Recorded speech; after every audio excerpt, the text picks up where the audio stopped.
나는 시골 농가에서 하늘의 빛으로 태어났으며 3대 독자이신 아버지의 12아들 중 7번째 아들이고 효령대군의 19대 손이었다. 그리고 농민으로 일해왔다.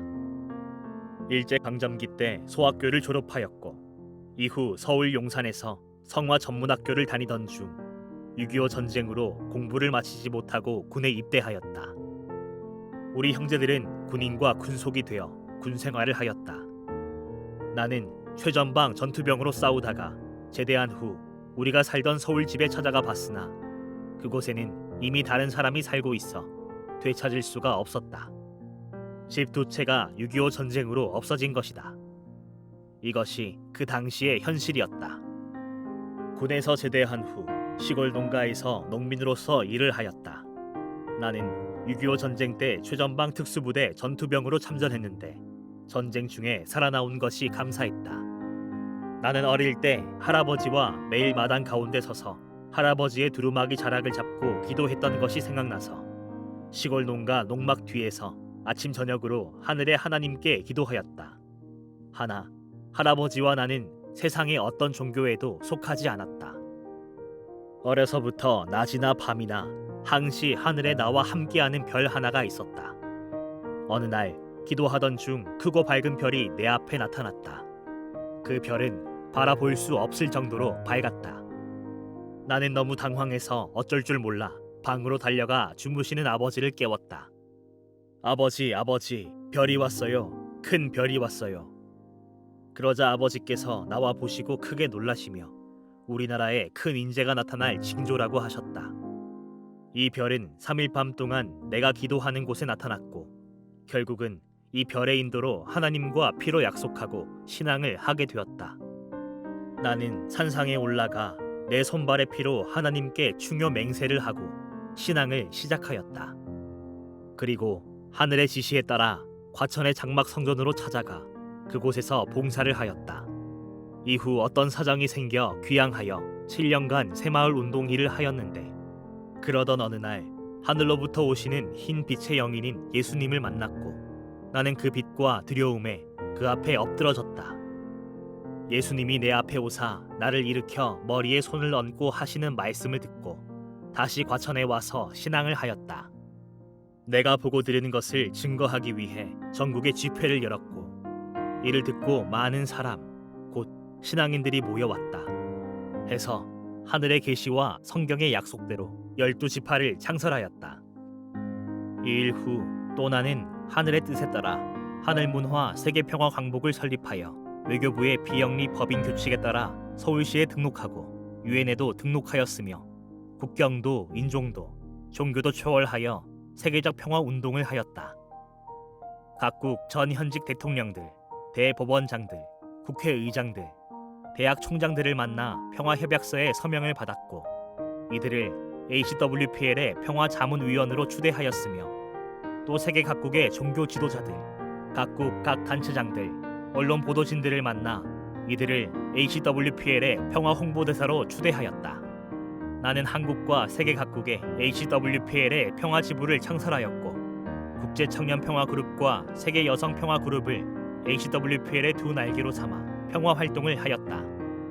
하나, 온 세계 각국을 31바퀴나 돌면서 평화활동을 하면서도 한 번도 종교적 계시 증거는 하지 못했다. 그 이유는 그들이 들어도 깨닫지 못함으로 인해 할 수가 없었다. 하나 이것이 늘 안타까웠다. 내가 지구촌 각국의 주요 인사들을 만난 이유는 전쟁 종식과 세계 평화를 위해 평화국제법을 제정하고 각 종교가 하나님 안에서 하나가 되게 하기 위함이었다. 이는 물론 하나님의 계시에 따라 한 일이었고 하나님이 함께 하셨기 때문에 가능한 일이었다. 내가 세계 각국을 순방하며 평화활동을 할 때의 큰 일 3가지를 말하면 1. 하나님이 빛으로 나와 함께 하신 것이며 2. 평화 작업을 위해 각국에서 국회의사당과 대법원을 빌려준 것이고 3. 필리핀 민다나오의 40년 분쟁 지역에 직접 뛰어들어 평화 합의를 통해 서로 평화 가족이 되게 한 것이다. 이들은 분쟁 종식과 평화 합의를 기념하여 평화 비석을 여러 개 세웠고 총을 녹여 낫을 만들어서 평화 합의의 기념으로 나에게 가져왔다. 이것이 분쟁에서 평화로 해방됐음을 보여주는 증거물이었다. 또한 이들은 평화협약을 한 1월 24일을 HWPL의 날로 정하여 매년 기념하고 있고, 이 날을 필리핀 국경일로 정하려는 일을 추진하고 있다.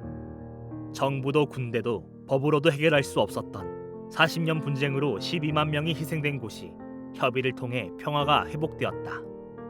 가톨릭 교황도 해결하지 못했던 일을 하나님이 HWPL과 함께 하심으로 이루신 것이다.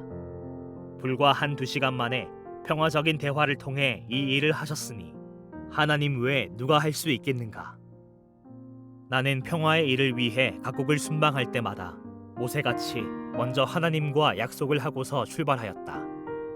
내 방에는 하나님과 약속한 글 31장이 벽에 붙어 있다.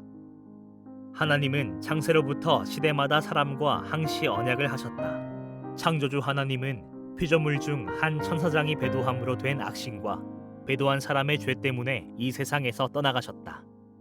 하나님은 하나님 나라 회복의 일을 위해 시대마다 죄인 중에 의로운 사람을 택하여 그를 대언자로 삼아 세상 죄인들에게 하나님의 뜻을 전했고, 하나님의 약속, 곧 예언은 한 번도 이루어지지 않은 적이 없었다.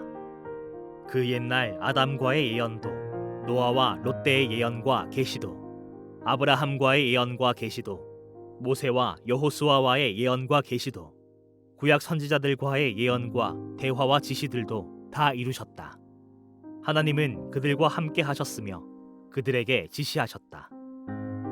구약 선지자들에게 하신 말씀과 예수님과 그 제자들의 대화 내용이 신구약에 기록되어 있고, 인도의 시인 타고르의 예언과 조선 중기학자요 예언가인 남사고의 예언도 전해온다. 오늘날의 사람들은 과거의 사람들보다도 죄가 더 많아 거룩하신 하나님으로부터 더 멀어졌다 해서 하나님께서 사람들과 함께 하시기가 더 어려워졌다.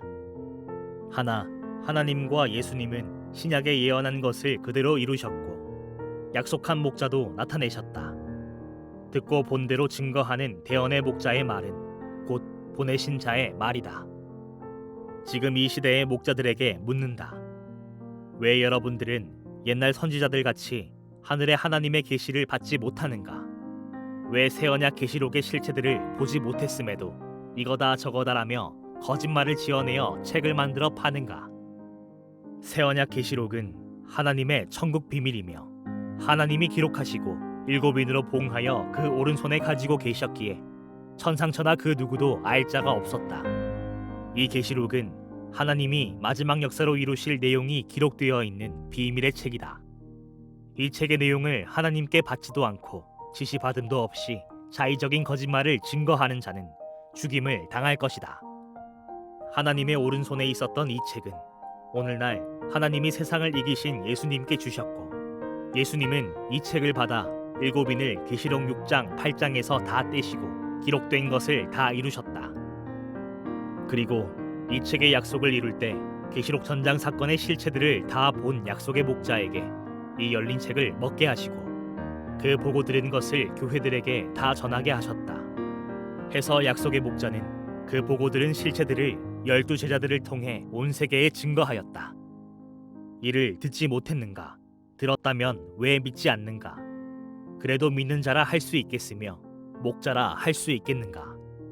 누가복음 18장 8절에 주 재림 때에 믿음 가진 자를 보겠느냐고 하신 말씀이 곧 오늘날 목자들에게 해당된다.